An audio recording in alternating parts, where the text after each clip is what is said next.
You ask Tiger to solve. This deals with linear equations with one unknown. The final result is x equals -1/3. Let's solve it step by step. Simplify the expression. Expand the parentheses. Simplify the arithmetic. Expand the parentheses. Group like terms.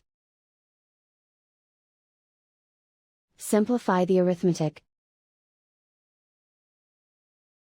Group all constants on the right side of the equation. Subtract 11 from both sides. Simplify the arithmetic.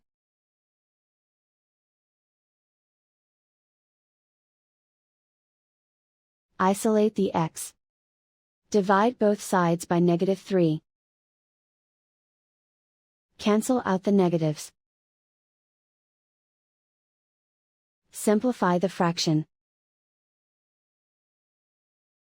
Move the negative sign from the denominator to the numerator. And so the final result is x equals -1/3.